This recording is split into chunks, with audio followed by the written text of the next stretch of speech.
N'oubliez pas de vous abonner. Vous avez la cloche pour vous rappeler des prochaines vidéos. Je fais mon YouTuber, mais on s'en fout. C'est important que vous puissiez transmettre ce message. Partagez-le. Mettez-le sur YouTube, sur Facebook, sur Instagram, sur votre WhatsApp.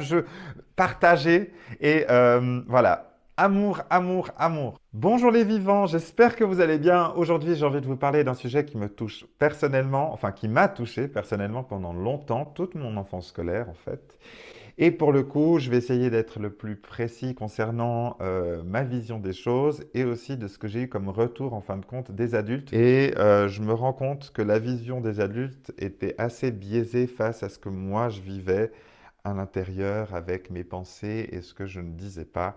Donc pour le coup, je vais essayer de vous mêler toutes ces pensées ensemble pour que vous puissiez comprendre en fait ce qu'un enfant peut vivre et peut-être qu'est-ce qu'on pourrait faire pour éviter que ces enfants subissent l'harcèlement scolaire, parce que c'est vraiment quelque chose qui peut détruire une vie. Moi, j'ai du bol, ça m'a donné de la puissance et l'envie de me battre et puis de comprendre les autres, mais c'est pas pour tous les enfants et je sais que ça peut vraiment très mal finir. Donc pour le coup, j'ai envie que cette vidéo soit vraiment euh, un message pour essayer que vous compreniez en fait un peu toutes ces facettes et toutes les visions qu'on peut avoir face à une situation d'harcèlement scolaire. Alors déjà, je vais commencer par le début. J'ai fait 10 établissements différents. J'ai été dans des écoles publiques, des écoles privées, et j'ai aussi été dans des écoles thérapeutiques et même dans des internats. Donc pour le coup, ça fait beaucoup d'expériences diverses et beaucoup de changements continuellement face à des situations souvent très différentes. C'est vrai qu'on pourrait se dire que pas tout le monde passe par là où je passe et que voilà, c'est quand même un cas exceptionnel, mais au moins j'ai pu avoir plein de situations différentes avec plein de camarades avec des caractères très différents. Donc je vais commencer par le début. 6 ans, je rentre chez moi, j'ai mes habits qui sont déchirés avec des bleus. J'ai trois garçons qui m'ont attrapé à l'extérieur de l'école pour me battre. En fait, comme j'étais très grand et que j'avais l'air d'être plus grand et plus âgé qu'eux, ils s'étaient dit que vu que j'avais l'air d'être très gentil, ben ce serait sympa de me casser la gueule et puis ils auraient l'air d'être des grands bonhommes. Et pour le coup, j'ai été face au premier harcèlement. Mais surtout, c'était pour moi très étrange parce que c'était mes premiers camarades. Je n'avais jamais eu d'enfants de mon âge autour de moi jusqu'à mes 6 ans, à part Aurélie, d'ailleurs, qui regarde cette vidéo peut-être. Et ça a été ma première copine d'enfance. Mais après, j'ai pas eu d'enfant de mon âge comme ami. Et pour le coup, c'est peut-être ça qui a amené un décalage supplémentaire. Je rentre chez moi, mes parents très choqués. Mon papa finit par aller à l'école au bout de plusieurs jours d'harcèlement pour aller choper les enfants et leur remonter les bretelles. Je suis l'aîné, donc pour mon père, c'est clair que c'était sa première fois où il devait prendre ben voilà, position. Et je me rappellerai toujours mon père, comment il est parti, il était mais furax. Et à ce moment-là, mes camarades m'ont moins embêté, mais j'étais quand même très seul et beaucoup mis à l'écart. Et donc, j'étais à l'école durant ma deuxième année, j'avais vraiment pas beaucoup d'amis, et c'est là qu'on a eu un feu à l'école. Donc, on sort de l'école, et il s'est avéré que ce qui avait été enflammé, c'était mon sac de gym. Oui, on a brûlé mes affaires de gym. Comment vous dire à quel point c'est violent ce genre de situation? Et j'ai quand même, après coup, pu savoir que celui qui m'avait brûlé mes affaires, c'était un certain Jérôme. Quand j'ai su que cette personne s'appelait Jérôme, et puis que c'était quelqu'un que je pensais de proche, enfin un des plus proches des non proches, j'ai commencé à me dire, tiens, je vais aller le voir, puis je vais essayer de comprendre pourquoi il en est arrivé là. Et en fait, quand il a vu que je n'en voulais pas, mais que je voulais essayer de comprendre, et puis voilà, que pour moi, ça m'importait de savoir pourquoi il avait été jusqu'à cet acte-là. C'est devenu en fait mon ami. Je ne sais pas si c'était pas parce qu'il avait de la culpabilité, mais en tout cas, c'est devenu mon premier meilleur ami que j'ai eu pendant plusieurs années. Et je ne regrette pas d'être passé par ce cheminement-là. Et c'est devenu une très belle personne et j'en suis très content pour lui. Mais c'est vrai que cet acte-là était quand même d'une violence folle. Et je pense que derrière ça, il y avait en fait toute cette négativité qui tournait autour de moi vis-à-vis de mes camarades qui ne comprenaient pas que j'étais différent et qui n'aimaient pas ça. Donc, ça va être dur. Alors, donc ça, c'est la deuxième année. Allez, la troisième année, on décide de me mettre dans une école pour enfants à difficulté. Sauf que justement, c'est les enfants à difficulté qui me posaient le plus de problèmes. Et ça a vraiment, en fait, empiré la situation. Euh, Même si eux étaient aussi différents, j'avais des enfants autour de moi qui étaient dans l'agressivité. Et j'ai commencé à moi-même essayer d'être agressif pour me sentir en sécurité et puis pour faire peur aux autres. J'en étais au point où une fois j'ai pris un crayon et j'ai tourné en mode hélice comme ça et j'ai tourné en espérant planter un qui était autour de moi et qui était en train de m'agresser. Je ne savais plus comment me défendre. C'était vraiment pour moi difficile d'arriver à trouver le moyen d'être moi-même avec mon côté solaire sans me faire prendre pour un débile et puis me faire agresser parce que j'avais l'air d'être trop facile à taper à la récré. Je ne savais pas comment faire, donc à la fin je suis devenu violent. Mais ça n'a pas fonctionné, hein. J'ai fait ça une fois, j'ai foutu une claque à un gars qui n'arrêtait pas de m'harceler et puis qui le faisait en pensant qu'il était drôle, mais c'était pas drôle du tout. Et depuis ce jour-là, il n'a pas compris en fait. Parce que pour lui, il pensait que c'était drôle et j'avais beau lui dire stop et arrête et ça a pas percuté. Ma main, oui. Dommage d'en arriver là. Je vais revenir après hein, à l'aspect adulte, hein, parce que pour le moment, je vous dis tout ce qui m'est arrivé, mais en soi, ce qui est le plus important, c'est ma vision et celle des adultes et l'action et la non-action des adultes. Bon, quatrième année, je change encore d'établissement. Je me retrouve dans le canton de Fribourg, dans un petit village. Et pendant 2 ans, je travaille beaucoup au niveau scolaire parce que j'avais un retard vis-à-vis du programme scolaire. Et j'étais pas souvent à la récré dans la cour.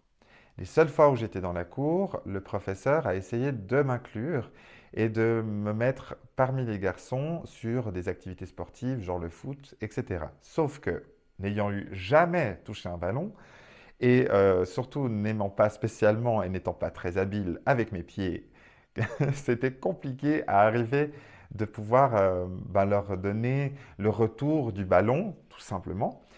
Donc pour le coup, directement, au bout de quelques temps, le prof il a arrêté de forcer et puis il m'a simplement laissé continuer à travailler durant la récré sur mes lacunes. Et des fois, j'allais jouer à la récré, mais j'étais tout le temps tout seul. J'étais tellement seul que le jour de la photo, que le jour de la photo de classe, mes camarades ils m'ont poussé pour pas que je sois à côté d'eux, pour pouvoir couper la photo de classe. Je ne sais pas si les gens qui voient cette photo font partie de ces élèves et ils ont cette fameuse photo où je ne suis même pas avec eux. Mais moi, j'ai pas gardé la photo. C'est clair que c'était pas possible pour moi de garder ces photos. Mais j'étais tellement pas considéré comme faisant partie de ma classe que pour le coup, j'en étais arrivé à là. Donc ça a duré 2 ans. Je suis parti en cinquième année dans une autre école et je suis arrivé en fait dans le canton de Vaud où on m'a dit en fait non, tu viens du canton de Fribourg donc tu vas refaire ta quatrième que je venais de terminer et que j'avais bossé toute la récré pour pouvoir gagner en fait sur le retard. Enfin, bref. Et pour le coup, je me suis retrouvé à refaire ma quatrième dans une école de nouveau spécialisée où on m'a demandé d'être de nouveau avec des enfants qui venaient de loin et c'est des enfants qui ont vécu des choses difficiles comme la guerre en Yougoslavie. Et pour le coup, ils avaient encore toute cette énergie très négative et très voilà, dans la confrontation. Et j'ai eu de nouveau eu affaire à ça. C'était pas ma pire expérience, mais ça a duré que 3 mois. Ma mère a décidé de me mettre dans une école privée et j'ai été en école française. Donc, de nouveau, un programme pas adapté puisque l'école française n'a pas du tout le même programme que la Suisse. Et j'étais en cinquième année. J'avais 10 ans et j'ai fini dans un internat et j'étais dans cette école privée à Orbe. Et à 9 ans, un internat, l'école privée, c'était presque une bonne chose parce que dans l'internat, j'étais avec des plus grands et pour le coup, ils m'ont pris sous leur aile. Euh, Par contre, au niveau scolaire, j'étais complètement à côté. J'avais pas du tout les capacités de pouvoir rattraper encore le retard et j'étais tellement fatigué de ces années où j'ai passé mon temps à la récré que j'avais plus vraiment l'énergie pour pouvoir me dépasser et aller au-delà de ça. Donc pour le coup, j'ai fini cette année avec plein de lacunes scolaires, ce qui fait que ma sixième année, je l'ai faite dans une autre école, de nouveau avec des enfants à difficulté. Et là, j'ai commencé un petit peu à essayer de m'affirmer, mais c'était pas ça. C'était clairement pas ça. Mais ça allait mieux. C'est-à-dire que j'ai commencé quand même à essayer d'arrêter de me mettre en victime et de pouvoir m'imposer. Même si c'était difficile parce que je détestais cette situation de force. On en arrive au point où je finis mon année, je vais en septième année normale. Sauf qu'en Suisse, vous avez dans le canton de Vaud trois niveaux. Vous avez le niveau des moins bons, des niveaux moyens et des niveaux des bons. Donc option à l'époque, générale et baccalauréat.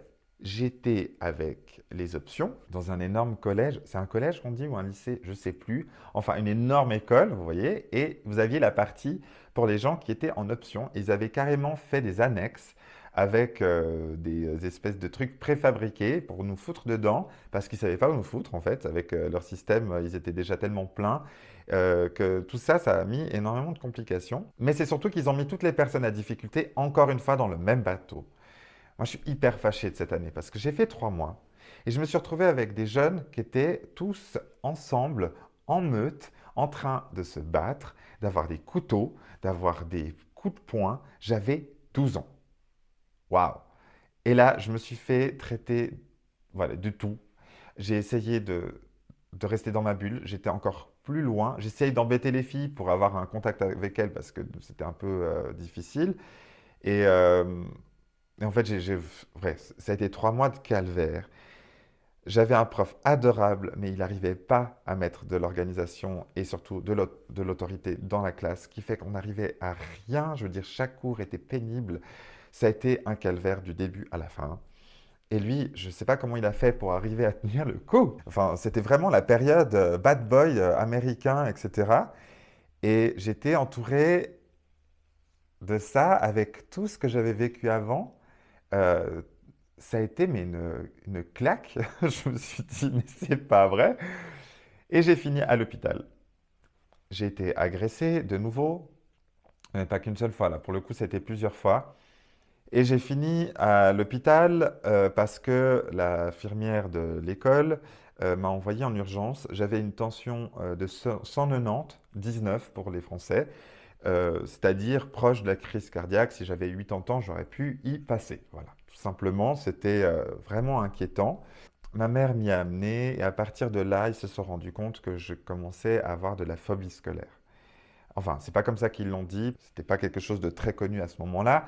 Donc pour le coup, ils m'ont juste dit qu'il fallait que j'aille dans un centre de thérapie de jour pour adolescents, où j'étais avec des enfants alcooliques, psychotiques, schizophréniques, des enfants avec des difficultés de l'attention, des troubles de l'attention importants, et bien sûr des hyperactifs. Et de nouveau, j'étais complètement décalé à ces enfants.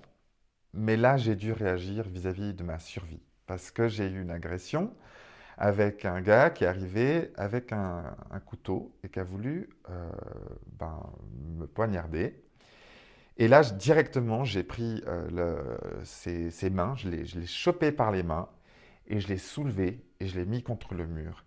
Et j'ai dit, si tu veux me planter, essaye seulement, mais c'est moi qui vais te planter. Et j'ai dû sortir cette méchanceté du profond de moi, mais c'était tellement pas naturel. Mais je veux dire, j'en ai tellement bavé durant toutes ces années avant que c'est sorti comme ça. Et c'était qu'une une question de survie. Je me suis dit, il faut que je survive. Quand même, je suis une victime, mais quand même, je veux vivre, moi, merde. Et j'ai gagné son respect. Et depuis ce jour-là, plus jamais personne a essayé de m'agresser. Quand je suis vraiment en situation où je suis face à quelqu'un qui a besoin d'avoir ça en retour, je lui donne ce qu'il a besoin d'entendre. Mais je lui ferai juste comprendre qu'il n'y a pas besoin de lever la voix pour arriver à me parler, que je suis quelqu'un qui a envie de parler avec lui, de communiquer et de lui donner la parole. Mais je n'ai pas besoin de subir, plus jamais. Donc ça a été le moment où j'ai tourné. Alors, je vais essayer de résumer. La suite s'est passée vraiment beaucoup mieux, mais j'ai quand même dû apprendre à me faire accepter comme je suis. Et j'ai toujours été, pour le coup, dans des établissements protégés, dits thérapeutiques, en internat, et ça m'a passablement aidé. Mais j'ai été confronté à d'autres réactions, comme par exemple en sixième année. Oui, ma troisième, sixième année, parce qu'en fait, ça a été compliqué, mais bref. J'ai fait ma sixième année avec un professeur qui a réussi à être dégradant vis-à-vis de mon surpoids. On parlait vous savez, les licences, le permis de conduire, tout ça. Et j'ai dit que j'avais mon grand-père qui avait le permis le poids lourd et puis qu'il avait fait tous ses permis. J'ai dit ça avec beaucoup de fierté et en fait, il m'a dit, mais il faut bien le permis poids lourd pour pouvoir te conduire quelque part.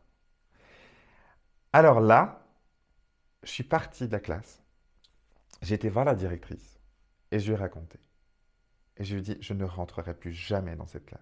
Pour le coup, j'ai été mis en septième année avec le meilleur prof que j'ai eu de toute ma scolarité, monsieur les enfants, qui m'a vraiment pas du tout mis de la pommade, mais qui m'a respecté et qui m'a montré que je pouvais prendre soin de moi, que je devais passer par plusieurs étapes et qui me les a montrées en étant subtil, en étant sympa et en même temps en m'intégrant dans ma classe. Et ça m'a vraiment fait du bien. Et pour le coup, par magie, j'ai fait ma 7 et 8e en un an.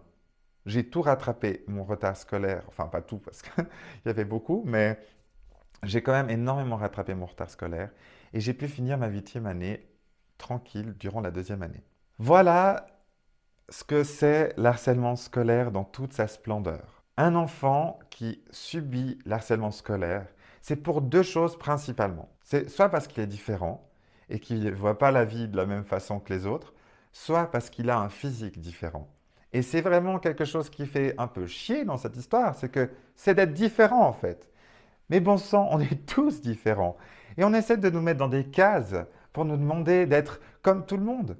Non. Non, aujourd'hui on se bat tous les jours pour montrer que la différence, c'est ça qui est beau. Parce que c'est la vérité. Si on était tous la même chose, on se ferait chier. Je veux dire, on se ferait royalement chier. Et quand on est à l'école, la différence n'est pas prônée. En fait, on pointe des doigts les gros, on pointe le doigt ceux qui ont des boutons, on pointe des doigts ceux qui ont des pellicules, on pointe des doigts ceux qui sont plus grands que les autres. On pointe tout le temps les gens qui sont différents.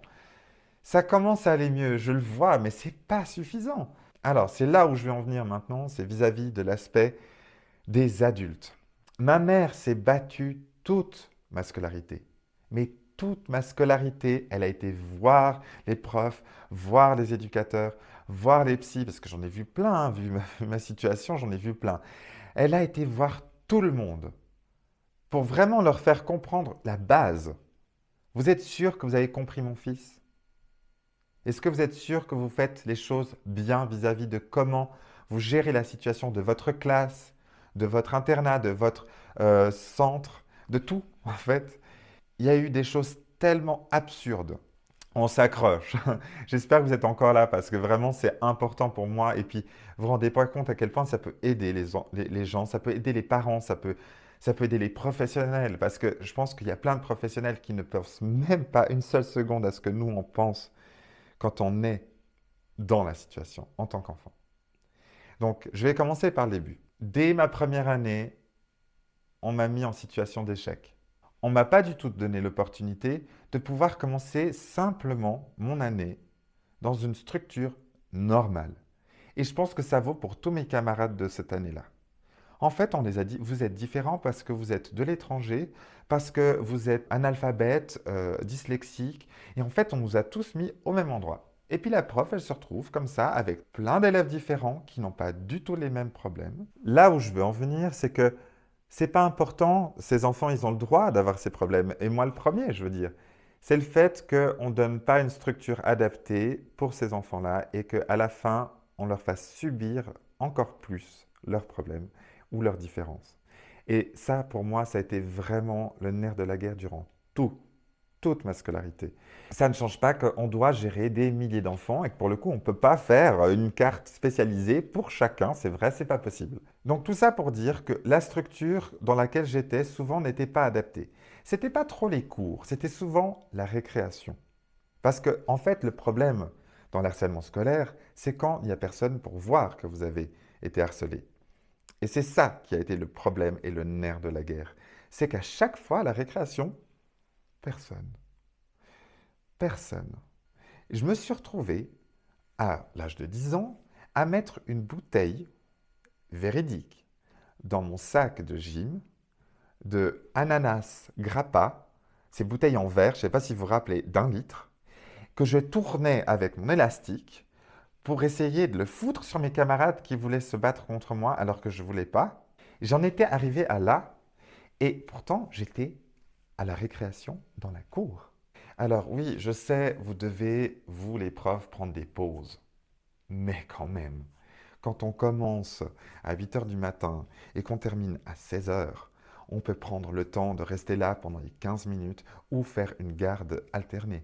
Et la garde alternée, quand elle s'est faite, la plupart du temps, il n'y en avait que un sur une surface énorme et on voyait rien. Enfin, je veux dire, c'était facile de se faire agresser sans être vu par les.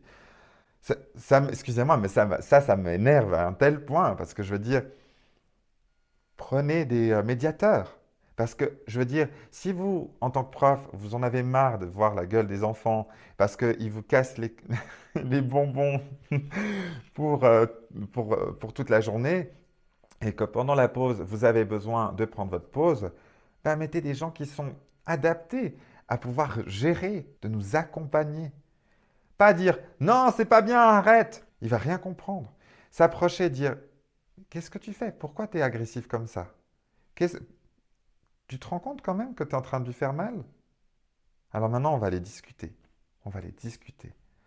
Vous allez venir avec moi et on va discuter.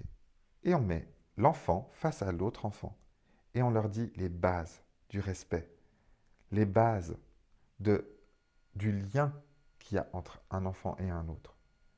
Lui faire comprendre qu'il est différent peut-être, mais que c'est un enfant aussi et qu'il a le droit d'être différent et qu'en peut-être que l'autre ne se rend pas compte que lui-même il est différent et qu'en fait on est tous différents.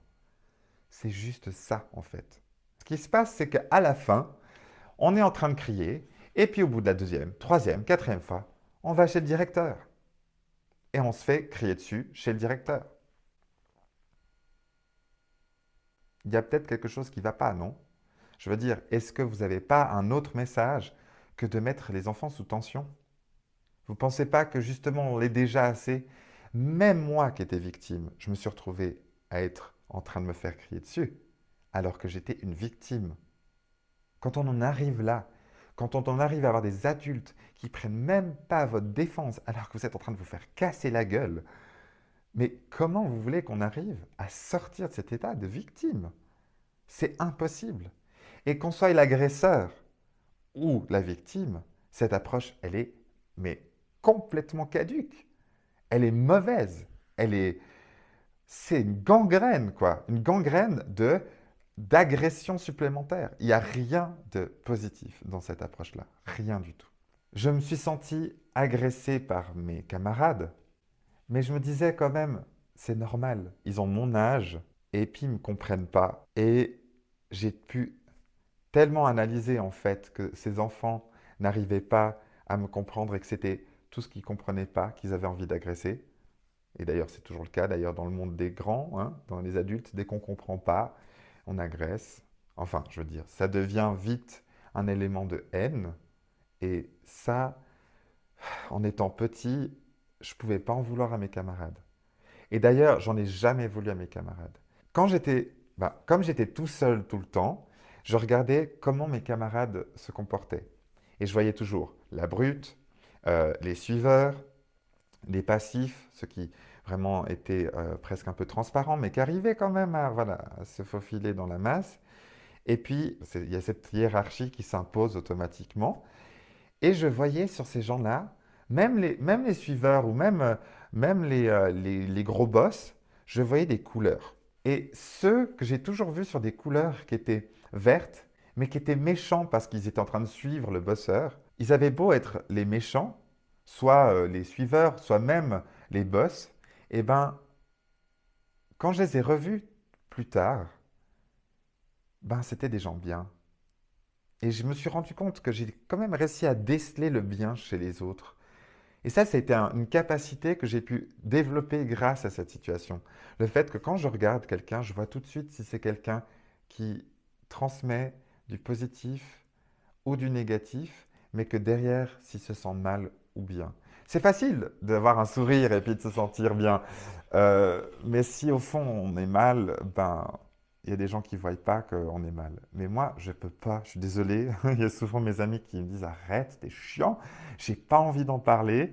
Ça, c'est vraiment quelque chose que j'ai développé durant ces années-là où j'ai passé mon temps seul à les analyser et à me rendre compte qu'il y avait du bien derrière cette carapace. Donc je ne pouvais pas du tout leur en vouloir. Et c'est là où je me retourne vers les adultes. Comment tu peux arriver à être un professionnel et le faire sans être impliqué vis-à-vis de l'enfant? J'ai eu des profs incroyables et des profs exécrables. Et je veux dire, c'est pas que j'ai eu plein de profs incroyables et un prof exécrable.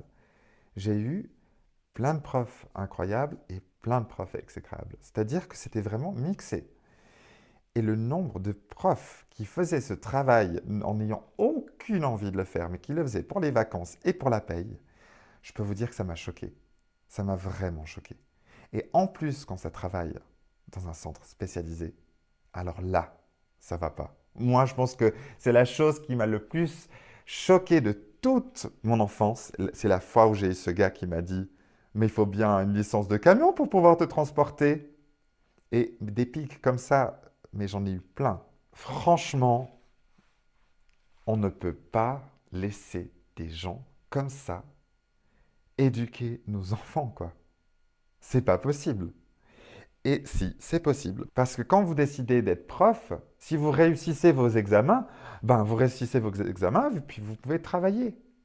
Mais si vous commencez votre formation et puis qu'au bout de 2 ans, vous vous rendez compte que vous détestez travailler les gosses parce qu'ils vous tapent sur le système et que vous continuez et vous le faites seulement pour les avantages, eh ben on se retrouve avec des gros connards qui sont en train de faire leur travail juste pour faire leur travail et pour avoir les avantages. Et les enfants vivent un calvaire à cause de ça. Et ça c'est une des choses que je dénonce, parce que c'est à cause de ce genre de personnes que je n'ai pas été suivi durant mon harcèlement scolaire. C'est à cause de ce genre de personnes que j'ai été confronté à l'harcèlement scolaire sans aucun soutien de leur part. Aucun soutien de leur part. Et ça, c'est quand même dingue. Et je vous ai dit avant que ma mère avait bataillé face à ses profs, mais bataillé. Et ça a été des confrontations continuelles durant toute l'année. Et même ceux qui étaient des bons profs, ils n'avaient pas envie de continuer à nous soutenir pendant la récré. Je ne sais pas si c'était l'idée de se dire oui, il faut les laisser faire leur expérience, leur donner l'opportunité de se forger un caractère.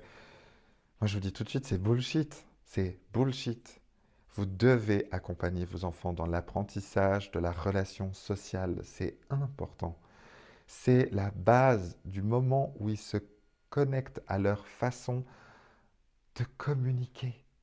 Tu ne peux pas demander à un enfant de comprendre ça tout seul, surtout s'il est entouré de mauvaises énergies. C'est l'effet de meute. Il y en a un qui aboie, tu en as 30 qui vont aboyer. C'est pas comme ça que tu apprends à communiquer. Et c'est comme ça qu'on apprend à l'école. Et ça, c'est pour moi la première des choses qu'on devrait changer à l'école. Je vais arriver à la conclusion de cette vidéo en vous parlant des points positifs et négatifs, en espérant que vous avez pu prendre toute cette vague émotionnelle avec toutes ces nuances. Et pour le coup, les points positifs. J'ai pu apprendre plein de choses sur les autres en étant seul. J'ai pu arriver à comprendre ce que c'était l'injustice très rapidement et à en faire une vendetta contre ça. J'ai pu trouver la voie de la communication avec les autres en étant le plus juste possible grâce à ça.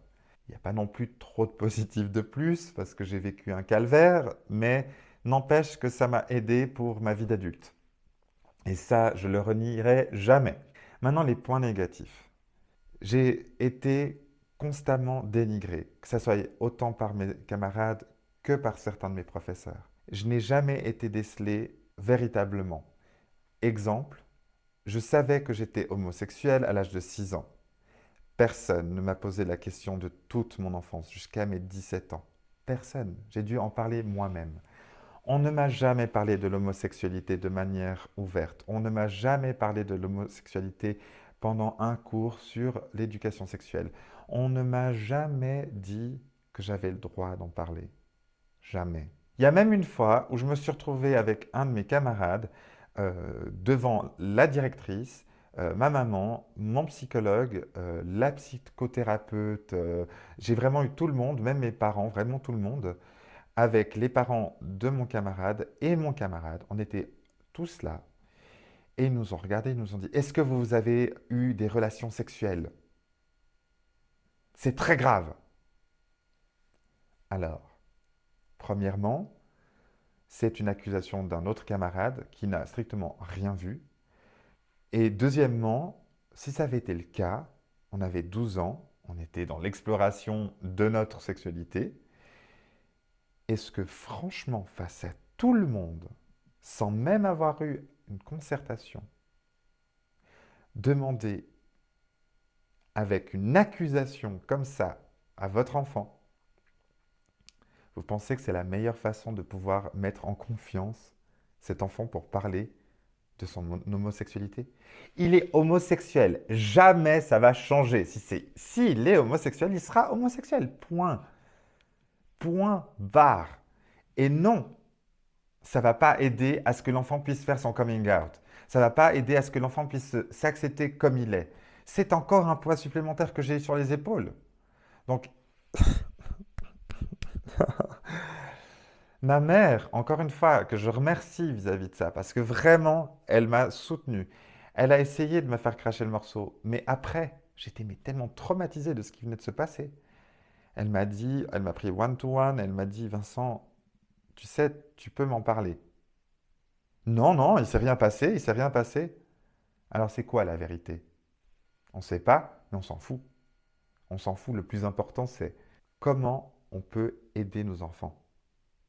On doit changer notre approche. On doit leur donner l'opportunité de s'exprimer, de s'aimer. Mais on ne peut pas faire ça en donnant tout de suite un avis. Un avis en plus qui est celui d'un adulte. Un adulte. C'est homophobe. Je veux dire, j'étais entouré de gens qui ne se rendaient pas compte qu'ils avaient des propos homophobes avant même que je sache que c'était un homo. Pff, faites gaffe à la façon dont vous mettez vos enfants en confrontation sur ce genre de sujet. Ils ont droit d'être comme ils sont. Ne les jugez pas. Donnez-leur l'opportunité de pouvoir parler. Et avant qu'ils fassent leur coming out, parlez-leur de la différence. Tous ces enfants sont différents, mais ils ont une particularité qui leur est propre. Et on doit le respecter. Et ça, c'est quelque chose qu'on ne fait pas. C'est qui les adultes maintenant? J'en fais partie. C'est pour ça que je fais cette vidéo.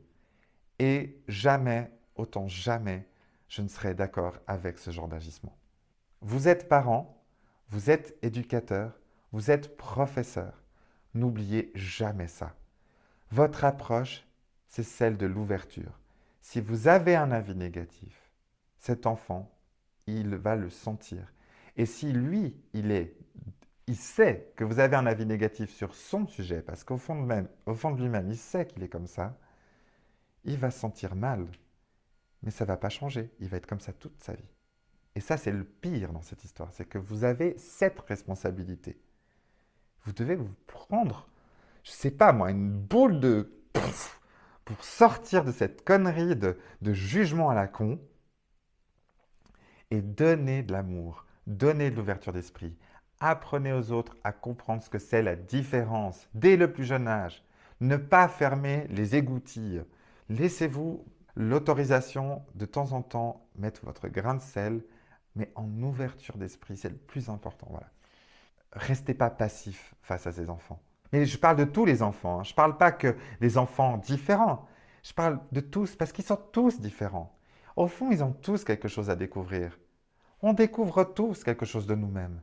Jusqu'à la fin de notre vie, on découvre, on a encore des choses qu'on n'aura jamais eu l'idée de soupçonner un seul moment. On est tous différents. C'est depuis maintenant qu'il faut le réaliser. Il faut le réaliser depuis maintenant. Donc, donnez cette information à vos enfants. On est tous différents. Je pense que je vais le dire 150 fois dans cette vidéo. On est tous différents. Voilà. Ah. Ah.